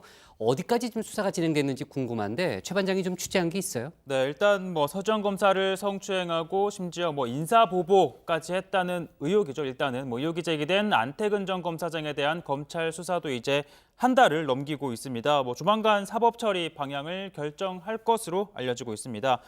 특히 이번 주 중에 안 전 검사장에 대한 뭐 영장 청구 여부 및 영장 청구 및 기소 여부 등 가장 좀 민감한 부분에 대한 입장을 정리할 계획이라고 하는데 뭐 수사가 상당 부분 진척이 됐다고 볼 수 있는 대목이고요. 지난달 27일 피의자 신분으로 출석한 안 전 검사장의 조사에서 성추행 관련 사실관계를 상당 부분 파악한 것으로 알려지고 있습니다. 네, 그 뭐 최 반장이 얘기했지만은 크게 이제 성추행 의혹 부분이 있고요. 그 이후에 그 부당 인사 의혹 또 이제 두 개가 지금 양날개잖아요. 부당 인사 의혹 부분은 어떻게 돼 있어요? 네, 그 부당 인사 개입 의혹에 대해서는 아직 참고인 조사 등이 좀 남았다고 하는데요. 서 검사가 2015년 통영지청으로 발령받는 과정에서 안 전 검사장이 부당하게 개입했다는 의혹에 대해서도 철저한 조사가 필요할 텐데. 그렇죠. 지난번에 검찰 그 법무부죠. 그렇죠. 검찰국에 네. 대한 압수수색도 했잖아요. 네, 당시 검찰국장이었던 사람이 바로 최교일 현 자유한국당 의원입니다. 즉 조사가 뭐 필수적이라는 게 조사단 측의 입장이고요. 현재까지 최 의원은 비공개 참고인 조사마저 거부하고 있는 상황이라고 합니다. 뭐 어디까지나 참고인 신분이기 때문에 뭐 출석을 강제할 수는 없는 상황이라고 하더라고요. 네, 뭐 강제할 수는 없겠지만요. 지금 뭐 여러 가지 뭐 사회적인 분위기를 좀 봤을 때 최규일 의원이 뭐 스스로 나오는 게 여러 가지 그 모양새가 좀 좋지 않겠는가 하는 생각이 좀 들고요. 그 정 반장, 지금 미투 관련해서는 정치권에서도 다양한 움직임이 있죠. 그렇습니다. 먼저 이 국가보훈처가 오늘부터 미퍼스트 운동을 벌이기로 했습니다. 공직사회의 성폭력 근절을 위해서 나부터 먼저 나서서 문화를 바꾸자 이런 취지로 캠페인을 시작한 겁니다. 보훈처는 최근 사회적으로 이슈화된 성폭력 문제와 관련해서 공직사회도 예외가 아니라는 생각으로 조직 내의 성희롱과 성폭력을 일수하기 위해서 캠페인을 상시로 추진하겠다고 밝혔습니다. 보훈처는 내부 전산망에 성폭력 피해 사례 접수 코너를 만들었고요. 앞으로 피해 상담, 다짐과 응원 게시판 등도 본격적으로 운영할 계획입니다. 네, 이뿐만이 아니고요. 다가오는 지방선거에도 미투 운동이 지금 큰 영향을 미치고 있습니다. 아, 그래요? 예, 먼저 여당인 더불어민주당은 이 지방선거 후보자에게 이른바 미투 서약서를 받기로 했습니다. 이 모든 공직선거 후보자는 범죄 경력 회보서란 걸 제출해야 하는데요. 여기엔 벌금 100만 원 이상의 형사처분 범죄 경력이 표시됩니다. 자, 그런데 벌금 100만 원 미만의 성범죄 경력이 있다면 표시되지 않는다는 의미이기도 합니다. 이 민주당은 후보자들에게 성범죄 경력이 없다는 서약서를 받기로 한 겁니다. 또 당 후보로 확정될 경우 의무적으로 1시간 이상의 성평등 교육을 받도록 할 계획입니다. 자유한국당도 관련 방침을 마련했는데요. 이 성범죄나 재판이 진행 중인 상황까지 후보자로부터 먼저 고백을 받고 문제가 있을 시엔 후보자로 등록할 수 없게끔 한다는 겁니다. 또 만약 사실을 밝히지 않았다가 나중에 적발될 경우엔 자격을 아예 박탈한다는 구상을 갖고 있습니다. 네, 미투 운동이 이제 할리우드에서 촉발이 됐잖아요. 거기서 이제 그 붐이 좀 일어나면서 전 세계적으로 번졌는데 그 해외에서 이제 미투 운동을 시작한 여배우들이 그 아카데미 그러니까 오스카상이죠. 시상식에서 오늘 시상자로 나서서 화제가 됐던데 누가 좀 네, 정 반장. 네, 그 LA에서 제90회 아카데미 시상식이 열렸는데요. 바로 이곳에서 시상자로 나선 사람들이 뭐 애슐리 주드와 같은 이 미투 운동을 처음에 전개했던 이 배우들입니다. 이 배우들이 할리우드 거물 제작자인 하비 와인스타인의 성폭력을 고발했었는데요. 미국 유력 일간지 USA 투데이는 할리우드에서 영구 퇴출된 와인스타인은 시상식에 오지 않는다. 대신 오스카는 그의 악행을 고발한 몇 명의 여성들을 환영할 것이다라고 보도를 했습니다. 이 전 세계의 미투 운동을 촉발시킨 와인스타인은 현재 헐리우드에서 퇴출이 됐고 또 수사기관으로부터 조사를 받고 있습니다. 참고로 와인스타인은 사설 탐정을 고용해서 자신의 성폭력을 고발한 여배우들을 흠집낼 정보를 찾아다닌 걸로도 알려져서 또 큰 비판을 받기도 했습니다. 네. 자, 오늘 기사는요. 이거 이윤택 씨 관련한 이제 피해자들과 변호인단의 기자회견 관련한 내용 하고요. 관련한 경찰의 속보 같이 좀 그걸로 제목을 좀 잡고요. 자, 제목은 이렇게 가겠습니다. 경찰 이윤택 성폭력 혐의로 출국 금지로 잡겠습니다. 다음은 정강현 반장의 발제를 들어보겠습니다.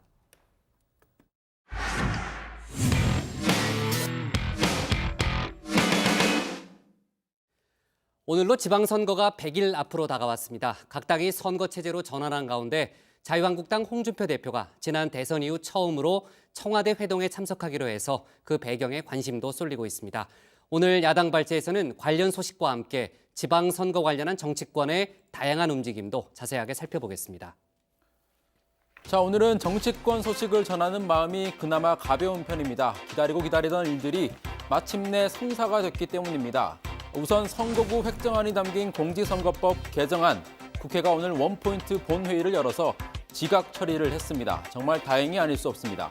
그리고 이분, 지금까지 단 한 번도 문재인 대통령의 회동 제안에 응한 적이 없는 자유한국당 홍준표 대표, 드디어 오는 7일에 청와대 회동에 참석하기로 했습니다. 본인이 내걸었던 비교섭단체 제외라는 조건은 받아들여지지 않았지만 엄중한 안보 상황을 감안해 참석하기로 했다는 뜻을 밝혔습니다. 자, 지난 대선 이후에 문재인 대통령과 홍준표 대표가 청와대에서 회동을 하는 건 처음 있는 일입니다. 도대체 어떤 장면이 연출이 될까 궁금하지 않을 수가 없습니다. 오랜만에 아슬아슬한 예측을 한번 해보죠. 정반장의 예. 자, 우선 악수 장면입니다. 지난 3.1절 기념식에서 홍 대표가 문 대통령과 악수하던 장면을 한번 보시죠. 표정이 과히 좋지가 못하죠. 홍 대표가 대립각을 세우고 있는 안보 이슈와 관련한 회동인 만큼 3.1절 기념식 때와 마찬가지로 냉랭한 모습이 연출될 가능성이 큽니다. 다음은 대화 내용입니다. 대선 이후에 두 사람이 공식 석상에서 대화를 나눈 것은 지난해 11월 대통령의 국회 시정연설 때가 유일합니다. 당시 어떤 대화가 오갔는지 우리가 아주 잘 아는 분의 목소리로 들어보겠습니다. 문 대통령은 그동안 청와대 초청을 거부해온 홍 대표에게 오늘은 오셨네요. 감사하다고 인사를 전했고 홍 대표는 국회라서 왔다고 대답한 걸로 전해졌습니다. 이후 각 당 지도부가 돌아가며 한마디씩 했지만 홍 대표는 아무 말도 하지 않았습니다. JTBC 신혜원입니다. 네, 당시 신혜원 반장의 취재에 따르면 홍 대표는 문재인 대통령에게 국회라서 왔다라고 짧게 답한 게 전부였습니다. 그렇다면 이번엔 어떨까요? 최근 홍 대표의 발언 수위를 볼 때 정부의 대북 정책에 대한 우려를 꽤 길게 그것도 강한 표현으로 전달할 가능성이 있습니다. SNS상에 보면 문재인 대통령을 국군 비통수권자라고 하고 대한민국 국군의 뒤통수를 치는 대통령이라고 합니다.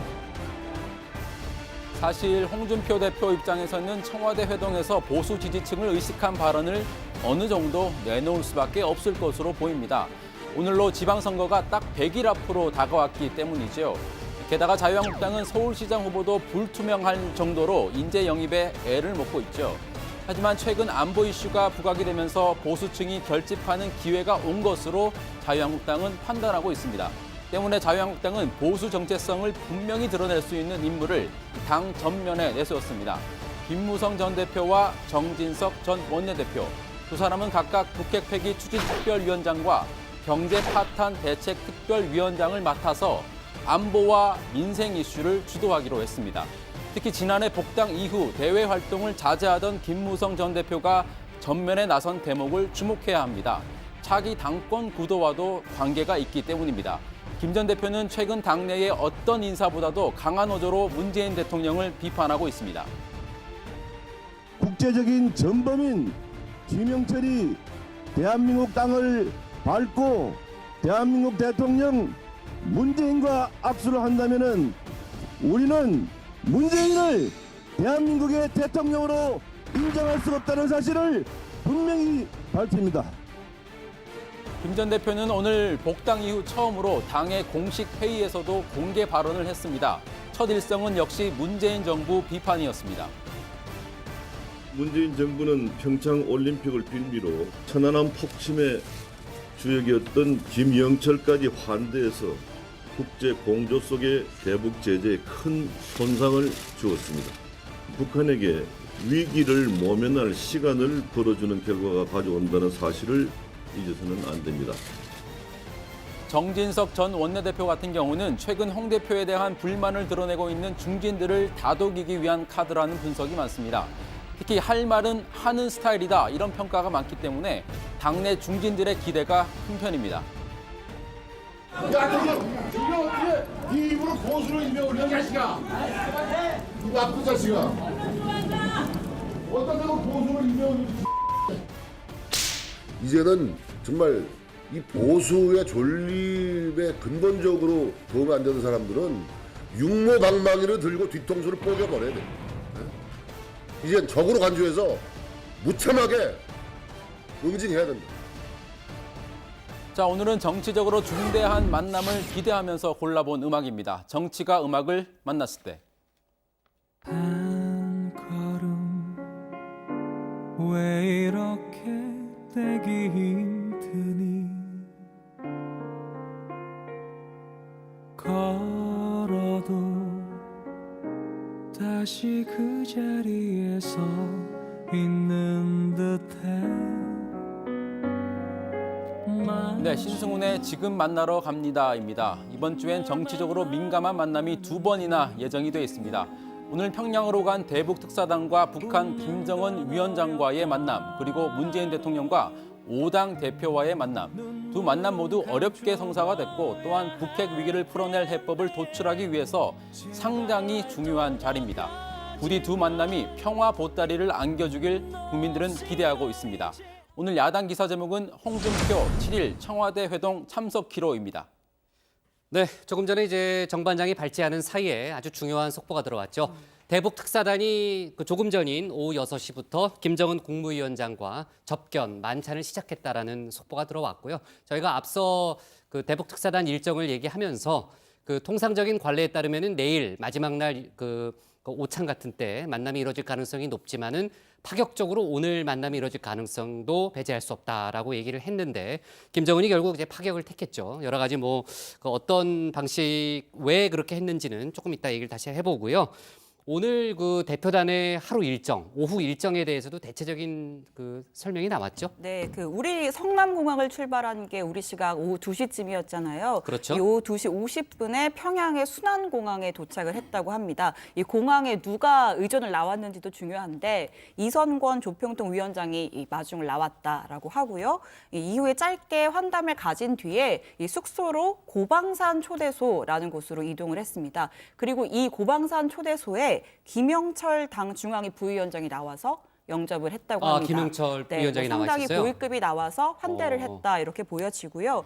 이 고방산 초대소에서 이 일정을 추가적으로 협의를 해서 이 자리에서 오늘 6시에 김정은 위원장과 만찬을 하자라고 협의가 됐고 지금 뭐 시간이 7분이니까 막 시작을 했을 시간인데 뭐 부장 말씀처럼 사실은 오늘 저녁에 일단 이 접견이 이루어진다는 건 김정은의 대화 의사를 굉장히 내비친 적극적으로 내비친 뭐 이런 일정이라고 할 수가 있을 내놓을 것 메시지가 있다는 그렇죠. 얘기죠. 네. 네, 그 고방산 초대소요? 그 어떤 곳이에요? 잘 알려진 곳은 아닌데 제가 급히 좀 찾아봤거든요. 네. 일단 뭐 시설은 뭐 우리나라 고급 스위트룸, 우리나라에서 고급 호텔의 스위트룸 같은 시설 가지고 있다. 워커힐 호텔에 머물렀잖아요. 네. 뭐 이렇게 비슷한 호텔 수준이라고 하고 제가 찾아보니까 그 옛날에 뉴욕 타임즈 기자가 한번 평양 탐방기를 썼잖아요. 그때 머물렀던 숙소고 그래요? 또 구글 회장이 평양에 갔을 때 머물렀던 그러니까 이렇게 외국에 있는 인사들이 왔을 때 주로 뭐 찾았던 숙소인 것 같고요. 뭐 우리 정부에서는 상당히 영접에 신경을 썼다고 볼 수 있겠네요. 신경을 쓴 환대를 했다는 표시다 이렇게 해석을 했습니다. 네, 그러니까 조금 전에 이제 신반장 얘기를 듣고 보면요. 그러니까 3시 40분부터 약 15분간 김영철 부위원장을 포함한 이제 북한 고위급 관계자들과 우리 대북 특사단 간의 그 면담이 있었다는 거 아니에요? 15분간. 그렇죠. 그 면담에서 아마 의제를 놓고 얘기가 됐을 겁니다. 그래서 그 북한 지도자 김정은하고 만찬이 가능하겠다라는 판단이 들었기 때문에 6시부터 일정이 뭐 시작이 된 거겠고요. 뭐 그 조금 전에 이제 뭐 신반장도 얘기했던 대로 어쨌든 북한 지도자 김정은이 그 대화 메시지를 상당히 좀 파격적인 대화 메시지를 전할 수도 있다라는 생각이 좀 드는데 그 이 얘기는 아마 결론 자체는 저희가 내일 다뤄야 되겠네요. 그렇죠? 네. 자, 좋습니다. 이제 정치 얘기를 좀 해볼게요. 자, 정치 얘기하기 전에 역시 또 좀 속보지만요. 그 최 반장, 민주평화당이요. 오늘 그 정의당에게 공동교섭단체 제안을 하기로 했다. 뭐 이런 속보가 나왔는데 이게 어떤 내용이에요? 네, 일단 민주평화당이 정의당의 공동교섭단체 구성을 공식 제안을 했다고 합니다. 이용주 원내대변인의 설명인데요. 국회 의사결정 구조상 개헌과 선거구 문제 등에 있어서 당이 소외돼 있는 상황이기 때문에 의사결정 과정 참여를 위해 교섭단체 구성이 필요하다라고 밝혔습니다. 일각에서는 민평당과 정의당의 그 정체성 관련 우려가 제기가 되잖아요. 이와 관련해서 이 대변인은 논의 과정에서 이견이 있었지만 만장일치로 통과가 됐고 이 교섭단체는 의사결정 과정 문제로 정체성 문제는 배제된다고 했습니다. 그러니까 원구성 협상이나 상임위 배분 문제 등에만 국한되는 것이지 입법이나 표결에 강제하는 건 아니고 또 각자 정당 활동은 그대로 해 나갈 것이라고 했습니다. 정의당 측은 논의해 보겠다라는 입장을 밝혔는데 앞서 노회찬 원내대표는 위장 결혼은 하지 않겠다라는 표현을 쓰긴 했었잖아요. 그렇죠. 일단 논의 과정을 지켜봐야 될 것 같고 교섭단체 출범시킨다면 민평당 14석, 정의당 6석, 그리고 무소속 이용호 의원까지 합치면 21석으로 교섭단체 구성은 가능해 보입니다.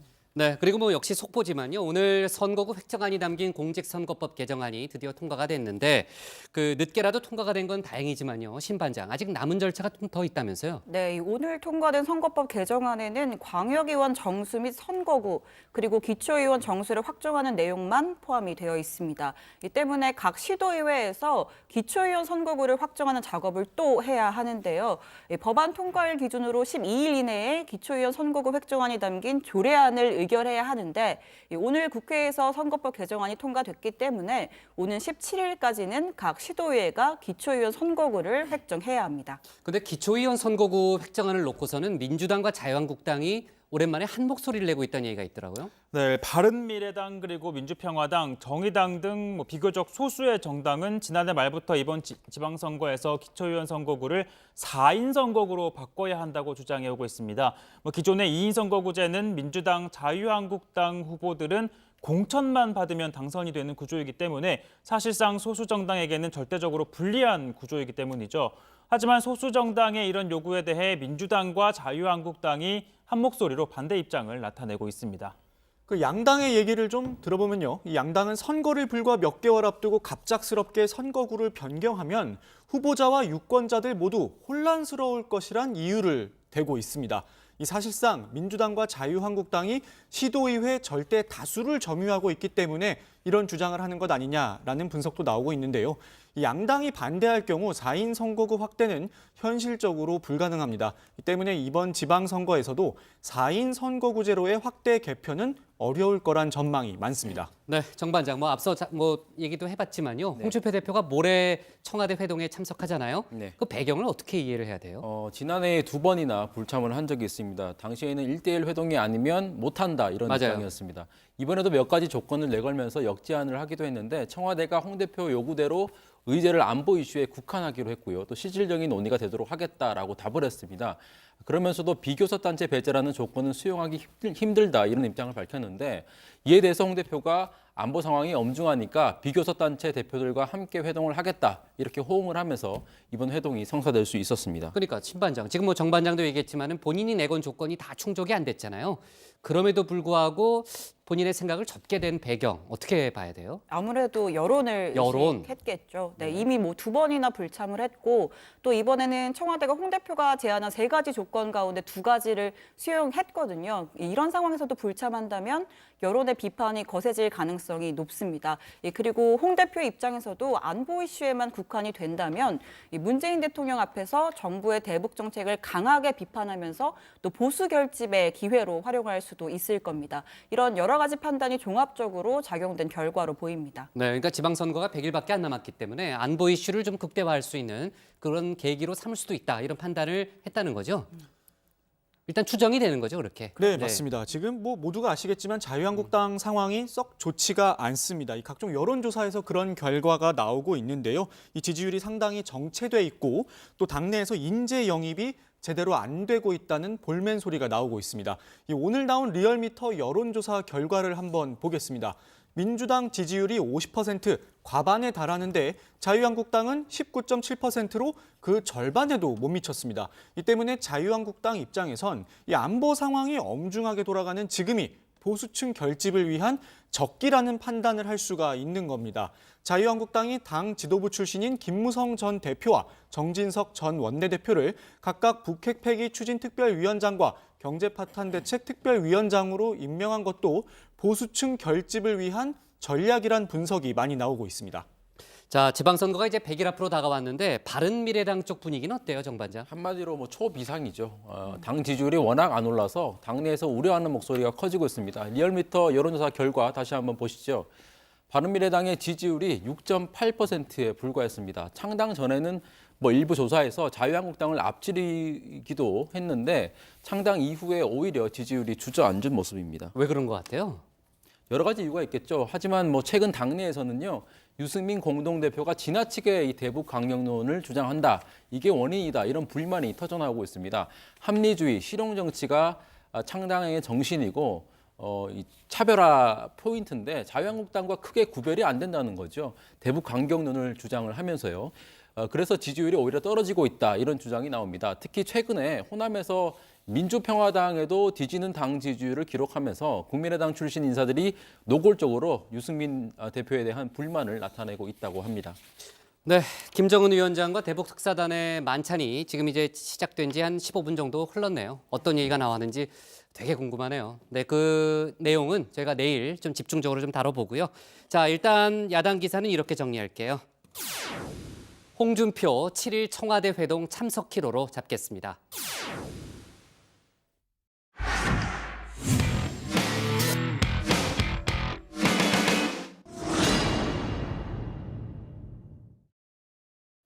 안녕하세요. 톡 쏘는 정치의 강정입니다. 가수 정용화, 조규만 씨의 경희대 대학원 부정 입학 의혹을 저희 톡 쏘는 정치에서도 전해드린 바 있죠. 우선 정용화 씨는 면접에 참여하지도 않았는데 합격하면서 부정 입학 의혹이 제기됐고요. 조규만 씨도 마찬가지였습니다. 이후에 그룹 2AM의 조건 씨도 특혜 의혹이 있었는데 2015년 경희대 아트퓨전 디자인 대학원에 입학한 이후에 졸업 공연을 통해 비논문 학위 심사를 받기로 했지만 공연도 하지 않아 지난해 8월 석사 학위를 취득했다는 겁니다. 결국 교육부가 경희대 대학원 학사 운영을 현장 조사하고 그 결과를 오늘 발표했는데요. 이들 모두의 입학과 학위를 취소하고 심사를 맡은 교수 4명에 대해서도 징계를 요구했습니다. 우선 사건의 발단이 된 정용화 씨는 오늘 입대했습니다. 머리를 짧게 자른 자신의 사진을 어제 SNS에 이렇게 올리고 팬들에게 이별 인사를 했습니다. 경찰 수사 후에는 이런 글을 SNS에 올리기도 했습니다. 제가 학업에 관심도 없으면서 군입대를 연기하려고 박사과정을 취득하려고 한 것이 아니냐는 의혹은 절대 사실이 아닙니다. 저는 곡을 만들고 노래하는 직업인 가수로서 박사과정을 진학하면서 제가 전공하고 있는 분야를 더 배우고 싶은 마음으로 지원을 했던 것입니다. 하지만 경찰 조사 결과 정 씨는 입영 예정일을 2달 앞둔 2016년 7월 매니저와 함께 이 교수를 만났고 8월에 대학원 진학을 사유로 입대를 연기한 것으로 드러났습니다. 조건 씨도 논문 심사 특혜 의혹이 제기되자 장문의 해명의 글을 SNS에 올렸습니다. 저는 졸업 공연으로 비논문 학위를 신청하여 졸업하였고 논문 심사일에도 심사에 참석하였습니다. 루머와 가십거리는 연예인이 가진 당연한 숙명이나 이런 설명까지 드려야 하는 것이 참으로 안타깝기만 합니다. 현재 학과 교수님들 간 여러 음모와 갈등이 있는 것으로 대충 알고 있습니다. 내부의 부정부패를 뿌리 뽑겠다는 명목에 시작된 권력 다툼이 결국 자신의 학생들과 학교를 엉망으로 만들어 놓고 계신 거 아닌지요. 조건 씨는 자신은 정당하게 학위를 받았고 특혜 의혹은 루머일 뿐이며 이런 의혹이 제기된 것이 일종의 교수님들 간의 음모와 갈등 때문이라는 겁니다. 그러나 교육부 조사 결과 조건 씨는 졸업 논문 심사 규정에 따른 공연도 하지 않았는데 학위를 취득한 것이 확인됐습니다. 이런 가운데 이주민 서울지방경찰청장은 기자간담회에서 조건 씨의 경우 교육부 감사 결과에 따라 고발하면 수사를 검토하겠다고 밝혔는데요. 조건 씨에 대한 수사가 이루어질 전망입니다. 한편 정유화 씨와 조규만 씨 특혜 입학 의혹을 수사한 경찰은 관련자 모두를 기소 의견으로 불구속 송치했습니다. 사건의 중심에 있는 학과장 이모 교수, 경찰에서 유명 연예인이 학교에 입학하면 홍보에 도움이 될 것 같았다라고 진술했다고 합니다. 이렇게 논란의 한가운데 선 경희대. 그런데도 경희대는 지난달 19일에 규정대로 처리하고 면접 시스템을 개선하겠다는 입장문만 발표했을 뿐입니다. 단순히 소수 연예인과 일부 교수의 과욕이 부른 사건으로만 볼 것이 아니라 대학의 학사 운영에 문제는 없는지 교육당국의 면밀한 감독이 필요해 보입니다.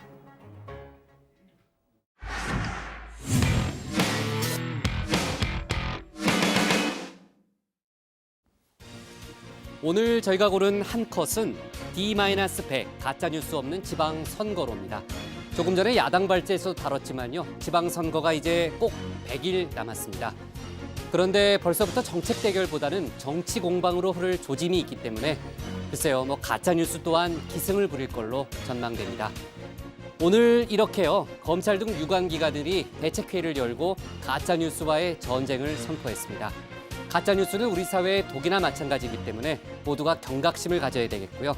정치부 회의 역시 그 가짜뉴스를 걸러내는데 최선을 다하겠습니다. 오늘 정치부회는 여기까지고요. 저희는 내일 다시 찾아뵙겠습니다. 수고했습니다. 신반장 야근 좀 해야 되겠는데? 그러니까요. 우리 이윤석 반장 같이 오랜만에 야근 좀 한번 해봐요. 네, 야근 어떻게 하는지 좀 알려줄 테니까. 네, 수고했어요.